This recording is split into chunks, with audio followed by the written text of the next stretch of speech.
Kas vyksta Lietuvoje? Nuo Lenciūgų nutrūko teisėsaugininkai.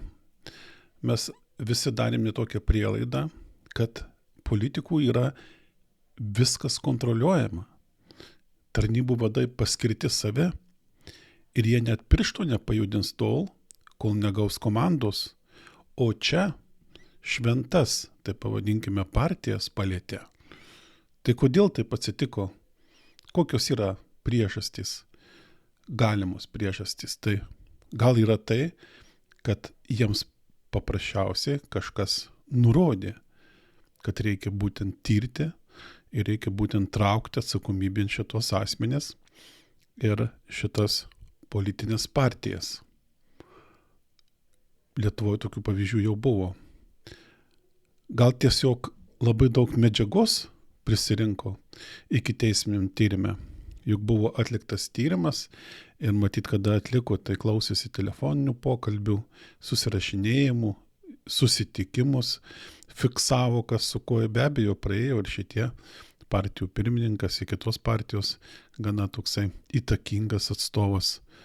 Jie praėjo, o po to, kada praeitą mėnesį įvyko sulaikymai asmenų, kurie yra įsivėlę būtent šitas problemas, tai kažkas skilo. Ir kažkas pradėjo pasakot, o kaip yra iš tikrųjų. Kažkas pradėjo teikti informaciją ir dabar tos medžiagos suteikė tiek daug, kad jų faktiškai neįmanoma nuslėpti. Nes jeigu slėpsi, tai pats nusikaltimą padarysi. O gal trečia priežastis, gal teisėsaugininkai tapo sąžiningi, STT, prokurorai ir taip toliau, ir puolė tikrai kovoti su korupcija. Taigi 3 priežastys. Gavo komandą, antra, tiek susikaupė medžiagos, kad jau neįmanoma nuslėpti, ir trečia, prabudo sąžinė. Taigi sveiki atvykę į mano kanalą ir pradedam. Lietuvos politinės partijos, visos jos yra vienos reputacijos. Netgi juokaudamas pasakysiu taip, kad palyginus švariausios yra 2, kurios yra dabar. Tai jau 3, skaitykim, kurių atstovai yra Seime. Tai be abejo susivienijimo. Sinisa vienas žmogus, bet partija ką tik tai seniau įsikūrusi, bet dabar įsitvirtinusi visiškai neseniai. Tai dar, kaip sakykime, gal nespėjo kažką tai padaryti. Toliau valstiečiai. Dar niekur taip stipriai nepasižymėję. Toliau eina Nemuno aušra, kaip pažiūrėkime, Žemaitaitis teistas, įtrauktas baudžiamojon atsakomybėn, iki teisminiai tyrimai buvo, teismai ir taip toliau, jau reputacija yra suteršta, bet prie to suteršimo labai daug prisidėjo ir jo politiniai konkurentai. Bet faktas yra faktas. Paimkime dabar Skvernelio partija, kada aš šiandien ryte dar nežinojau, kas vyksta, nežinojau, kad atliekamos kratos, kada dėliojausi, ką pasakoti, kokią laidą ruošti, tai mintyse buvo būtent apie politinės partijas, tačiau truputėlį kitą pakraipą norėjau kalbėti ir apie jų įsitraukimus į nusikalstamas veiklas. Tai galvojau, kad štai vardan Lietuvos tai yra švariausia, niekur nėra pakliuvusi, bet nepraėjo ir kelios valandos, kaip naujienų portaluose pasipylė informacija tai, kad pas partijos pirmininką yra atliekama krata. Buvusi premjera, buvusi Seimo pirmininką yra atliekama krata. Taigi reputacija taip pat šitos partijos yra kuo geriausia. Socdemų partija, čia paimkime Palucko istoriją, taip pat paimkime Sinkevičiaus istoriją. Aišku, jos labai juokingos, palyginus su kiekiais tų, kurie priėjo prie milžiniškų finansų kontrolės ir jų, kurie priėjo, bet ne milžiniškų finansų kontrolės.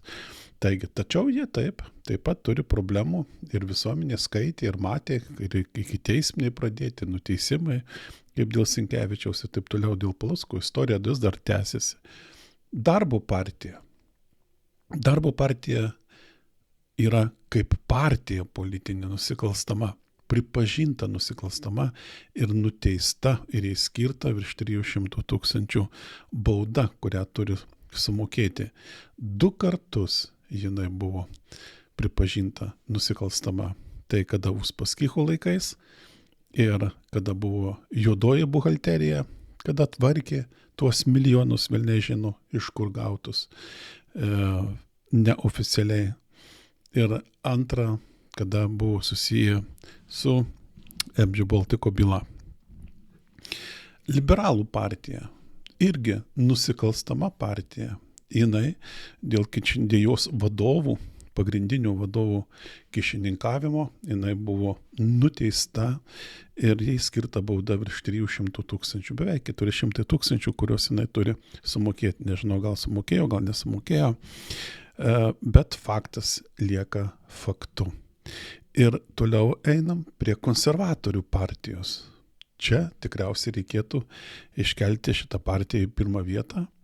Jinai nėra kaip pati politinė partija nusikalstama, nebuvo jinai nuteista, tačiau jinai pasižymė ypatingais tokiais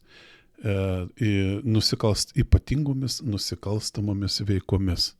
Tai pedofilijos atvejis, tai rusų šnipo atvejis, tai finansiniai sukčiai, tai Germanas arba Stepukonis, ten eina ne 10, ne 100 ir ne 1000, kaip pas Sinkevičių arba Palucko istorija ar 10 000, bet čia eina milijonai, 10 milijonų. Kreivys, kokia istorija, kai pamenu, kada sakydavo apie tai, kad mes antrą kartą paskirkime Kreivį energetikos ministru, kilo toks sumaištis, tai kaip čia jį dabar galima skirti, juk jisai, kada buvo energetikos ministru, tai ten buvo privačių ir viešųjų interesų susikirtimai, ten buvo problemos dėl ten kažkokiu tai konkursų, dėl pinigų ir kitų dalykų, tačiau šį kartą prezidentas sutiko skirti, kadangi Kreivys pažadėjo įdarbinti žmogų, kuris žiūrės, ar jisai teisingai elgiasi ar pagal įstatymą ir neleis jam nuklysti klystkeliais. Toliau istorija viso su Landsbergienės mokyklom, visom su santykiai su Igničiu neatskleista, neišaiškinta. Na, o dabar yra Starkevičius. Taigi, kaip matote, beveik visos politinės partijos yra įsivėlusios į itin didelius skandalus. Beveik visos politinės partijos turi problemų dėl nusikalstamos veikos. Korupcija, kyšininkavimas, prekyba poveikiu ir visos kiti dalykai.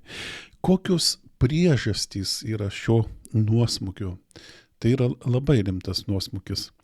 Tai negalima šiaip sau paprasčiausiai užmerkti akis, užmiršti ir nekreipti dėmesį. Kasgi atsitiko Lietuvoje? Tai, kad mūsų pagrindinės politinės partijos faktiškai tapo kaip vos nenusikalstamų grupuočių organizacijomis. Tai čia norėčiau truputėlį nukrypti ir paaiškinti jums, kad būtų aiškiau, kaip vyksta žmogaus, asmens korupcinis išsigimimas. Taip pat vyksta ir su grupėm žmonių, taip pat vyksta ir valstybėse. Taigi, pirma stadija. Paimkime jaunuolį, ką tik baigusi aukštus mokslus ir įsigijusi magistro laipsnį, nes tik tokį skaidrų galima atrasti. Jaunuolis įsidarbina kokioje nors kontroliuojančioje valstybės įstaigoje. Tai galėtų būti mokesčių inspekcija, priešgaisrinės apsaugos inspekcija, muitinė, pasienio tarnyba, kelių policinė. Svarbiausia, kad darbas būtų susijęs su kontrole ir galimybė nubausti žmogų vietoj ir iš karto. Jaunuolis pradžioje dirba taip, kaip priklauso dirbti valstybės tarnautojui arba pareigūnui. Jis sąžiningai vykdo savo pareigas siūlo vadovybei, kaip pagerinti. Jis svajoja apie karjerą, apie aukštus postus, jis yra pilnas gerų ir sąžiningų idėjų, jis tiki valdžia, tiki spauda, tiki valstybė, yra pasirengęs dėl jos padaryti viską. Ir vieną dieną patikrinimo metu jis aptinka pažeidimą, informuoja apie jį pažeidėją ir pradeda pildyti protokolą, ruošiasi pildyti protokolą. Pažeidėjas blaškosi, sukasi aplink jaunuolį ir pyst į jo striukės šoninę kišenę įdeda 50 eurų. Jaunuolis jų neišima. Jis pasimuisto, paraudonuoja, padaro trumpą pauzę ir pasako pažeidėjui: įspėju tave, jei kitą kartą pagausiu, tai stipriai nubausiu, o dabar važiuok greičiau iš čia. Vairuotojas išvažiuoja be savo 50 eurų. Kas pasidaro su jaunuoliu po šio incidento? Pirma, jį apima didelį baimė. Jis nemiega naktimis, kiekvienas garsas, telefono ar durų skambutis jam sukelia paniką. Jis galvoja, kad jis įkliuvo, kad visi apie jo paimtą kyšį sužinos, kad atvažiuos policija ir jį suims ir pasodins į kalėjimą. Antra, jį iš vidaus graužia sąžinė. Pasirodo, kad pas žmogų yra sąžinė ir pradžioje, kai pas šį jaunuolį ji yra labai didelė. Kiekvienas iš jūsų esate pajutę savo sąžinę ir jos graužatį. Sąžinė graužia jaunuolį, ypatingai naktimis, kai jis lieka vienas pats su savimi ir savo mintimis. Jis galvoja, kaip aš toliau gyvensiu, juk aš nusikaltimą padariau. Kaip aš žiūrėsiu kolegoms, tėvams, draugams į akis, juk aš esu kyšininkas. Tačiau yra toks vaistas kaip laikas, kuris gydo visas ligas. Praeina kelios dienos ir jaunuolis apsiramina. Niekas jau nesuima ir nebaudžia. Baimė praeina. Pasirodo, kad sąžinė prisiderina prie aplinkybių. Ji gali būti didelė, labai didelė, arba gali būti mažytė, vos pastebima, kur nors į kampą įsprausta. Jaunuolio sąžinė prisitaikė prie naujos padėties, nusiramino ir daugiau jaunuolio nebegraužė iš vidaus. Jaunuolis pradėjo ramiai ir ilgai miegoti. Antra stadija išsigimimo.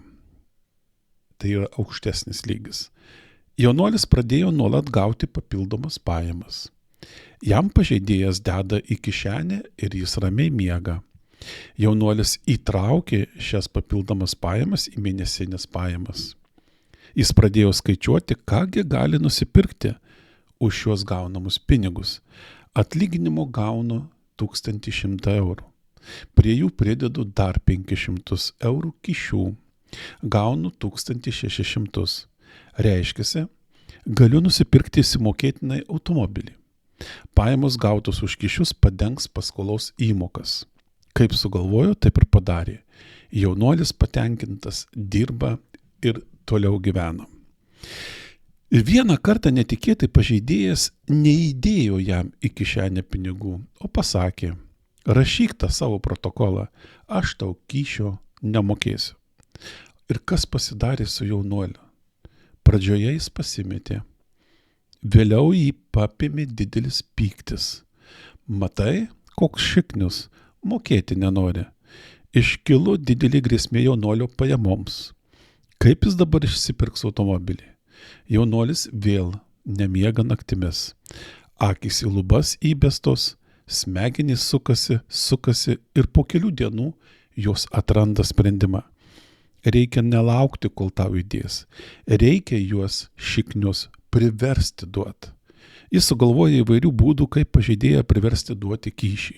Žmonės, kai jie netingi ir priverčia smegenis dirbti viena konkrečia kryptimi, yra labai išradingi ir kūrybingi. Taigi jaunuolis greitai atranda būdą ir ne vieną, kaip toliau gauti tuos papildomus 500 eurų, o gal net daugiau. Vyrukas pradeda specialiai sudaryti įvairias kliūtis žmonėms, pradeda kabinėtis prie smulkmenų, žodžiu, pradeda prievartauti iš žmonių kyšių. Ir trečia stadija, paskutinė išsigimimo. jau ne jaunuolis, o vyrukas, kadangi turi praeiti tas pirmas 2, tai praeina šiek tiek metų, pradeda mąstyti korupcinėmis schemomis. Jis jas kuria, į jų įgyvendinimą įtraukia kitus savo bendradarbius, viršininkus ir trečius asmenis. Na, pavyzdžiui, jaunuolis dirba muitinėje. Jis žino ir mato, kad vyksta cigarečių kontrabanda, ji yra itin pelninga, jis greitai sugalvoja korupcinę schemą ir ją pasiūlo kontrabandininkams. Per mano pamainą važiuokite drąsiai ir vežkite kuo daugiau, kad kuo daugiau galėtume uždirbti, nes man dar reikia viršininkams daug atiduoti. Jis įtikina kontrabandininkus. Kitus kontrabandininkus jis stabdo ir griežtai baudžia. Šitiegi kontrabandininkai jie patikėję pabando vieną kartą pravežti ir pasiseka. Bando dar kartelį ir vėl viskas gerai. Atsiranda pasitikėjimas vieni kitais ir užsikuria darbas. Jaunuolis sukūrė schemą, įkalbėjęs kontrabandininkus dirbti kartu, jau paėmęs iš jų už kelis reisus kelias 10 000, eina pas savo viršininką į namus ir deda jam ant stalo 10 000 eurų ir sako, jei mane dengsi, tai tiek gausi kas mėnesį. O kasgi prieštarautų? Ir schema pradeda veikti. Taigi, žmogus pasiekia aukščiausią išsigimimo stadiją.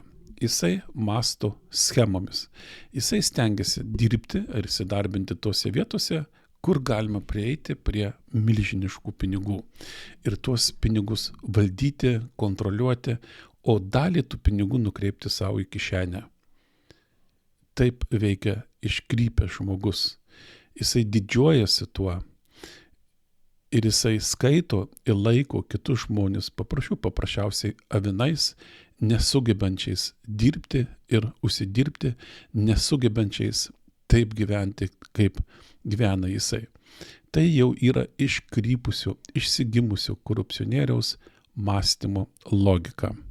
Tai kokios yra priežastys pagrindinės, kokios yra sąlygos, kuriuose būtent išsigimsta. Ir kas dar yra labai įdomu, kada tokios sąlygos yra sukurtos ir kada jau pradeda aukščiausiame lygmenyje veikti būtent trečia stadija, išsigimę korupcininkai, tada jie traukia vienas kitą. Ne į vieną labai svarbią pareigą, ten kur kontroliuojami pinigai, nebus paskirtas sąžiningas, doras žmogus. Iškart jisai bus išbrauktas iš sąrašo. Ten bus paskirtas tas, kuris mąsto schemomis. Tas, kuris gali atnešti kiekvieną mėnesį ar savaitę ir padėti ant stalo tuos 10 000 ar 50 000, priklausomai nuo biznio apimties. Taigi, kokios priežastys? Kai pradžioje sakiau apie tą išsigimimą, tai žmogus turėjo sąžinę, tai čia yra vienas dalykas. Sąžinė toks dalykas, kurią pripranta, tu ją sutramdai, jinai susitaiko, sumažėja ir priima tavo taisyklės. Tačiau yra kitas dalykas – baimė. Baimė tai, kad tu būsi pagautas, kad iš tavęs viską atims, tave nubaus ir pasodins į kalėjimą. Tačiau šiuo atveju sąlygos būtent yra tokios, kad įsivyrauja nebaudžiamumas. Nėra jokios kontrolės.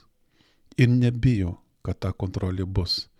Dėl to yra dirbama, daroma ir kuo toliau, tuo daugiau ir daugiau. Ir netgi kaip įsivaizduoju, kad jeigu taip tikrai, kaip dabar yra kalbama, kad būtent buvo politinis kažkoksai tai stogas veiklai, kurį užsiėmė narkotikų pervežimu iš taško A į tašką B, tai jau čia yra virš visko. Net apie tai baisu pagalvoti. Iš kitos pusės, žiūrėkite patys. Seime dabar atlieka vienintelis komitetas labai aktyvų darbą. Tai yra audito komitetas. Ir jisai inicijuoja per valstybės kontrolę auditus. Valstybės kontrolė juos atlieka ir pateikia rezultatus audito komitetui. Ir audito komitetas juos nagrinėja, svarsto ir reikalauja atsakomybės, reikalauja tolimesnių tyrimų, teisėsaugos, taip toliau.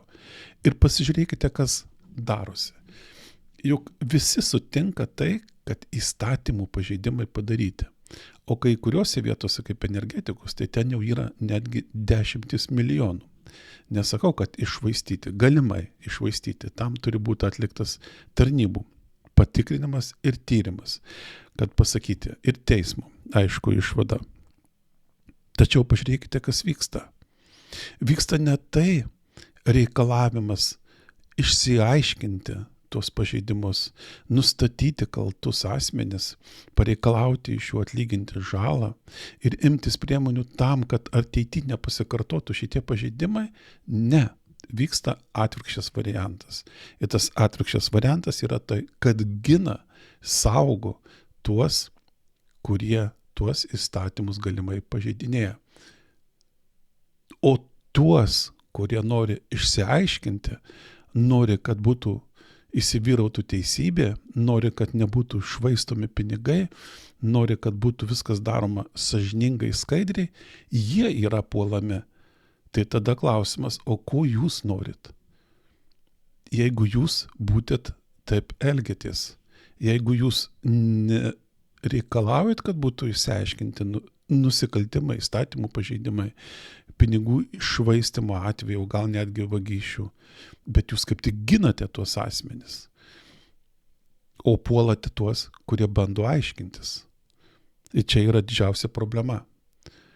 Antra problema yra tai, kad tarnybų vadovai yra politiškai priklausomi, tarnybų vadovai yra priklausomi nuo politikų, nuo tų, kurie juos skiria į šitas pareigas. Ir dėl to jie galimai vykdo tik tai jų užduotis. Čia jau visiems aišku ir visi matė, kaip, pavyzdžiui, yra į vienas veikas nusikalstamas, nenusikalstamas, turinčias požymių, neturinčius požymių reaguoja, o į kitas veikas nusikalstamų požymių nereaguoja teisėsauga. Kodėl? Yra didelis klausimas. O tai yra priklausomybė. Jie priklauso nuo politikų, reiškia, jų karjera priklauso nuo čia. Ir čia būtent susidaro dėl to nebaudžiamumas. Taigi tada ir kyla tas klausimas, kurį aš iškėliau pačioje šios laidos pradžioje. Tai kas vyksta Lietuvoje šiuo metu? Pavyzdžiui, įvyko tai, kad pirmininkų partijos, buvusių premjerų, Seimo pirmininkų namuose daro kratą. Kitos partijos konservatorių nario taip pat ir kabinetuose pačiame Seime. Ir dar prieš tai mes skaitome tai, kad prieš tai buvo daromos kratos, kurių metu surasta. Jūs tik tai paklausykit, Lietuva yra nedidelė šalis, o tai pinigai yra milžiniški. 8 kilogramai aukso, 1 300 000 grynaisiais pinigų, 11 000 litrų be banderolių alkoholio, 14 000 be banderolių pakelių, tai yra kontrabandinių cigarečių pakelių rasta. Ir narkotikų, kokainų, visa krūva. Tai kodėl taip yra? Pirmas dalykas, kaip jūs galvojate, tokius veiksmus turėjo atlikti, teisėsauga nusprendė atlikti tik tuo met, kada gavo komandą kažkieno tai. Jau vienas toks atvejis buvo, kada buvo sudaromos visos sąlygos liberalų sąjūdžiui veikti, Eligijui Masiuliui veikti su jo kompanija visa, ir ką nori tą daryti ir taip toliau. Ir jisai pats raportuodavo Grybauskaitei, kad jūsų ekscelencija, liberalų sąjūdžio kariuomenė yra išrikiuota ir pasiruošusi vykdyti jūsų nurodymus. Tai prašė Tulpių pašte. Bet jisai buvo ir jo draugai ir visi kiti buvo patraukti baudžiamojo atsakomybėn. Tai yra gerai, tai viskas yra tvarkoje. Tačiau jie nėra vieninteliai, tie, kurie taip elgėsi. Ir nebuvo apie juos vienintelius medžiagos. Paprasčiausiai, matyt, galimai buvo duota komanda, kad su tais reikia susidoroti, o su tais ne. Tuos palikti ramybėje. Arba netgi sudaryti sąlygas, kad jie galėtų toliau tęsti politinę karjerą. Tai gal ir dabar gavo komandą susidoroti su šitais veikėjais, politikais.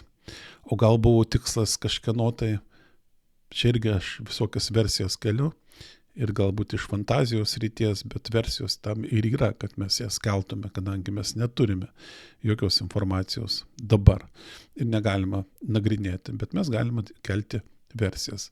O gal yra tai, kad čionais užsienio slaptų tarnybų, žvalgybos paveikti per kažkokius tai asmenis, puola mūsų politinės partijas tam, kad parodyti žmonėms, visuomeniai, kokia šūdina yra parlamentinė, demokratinė valdysena.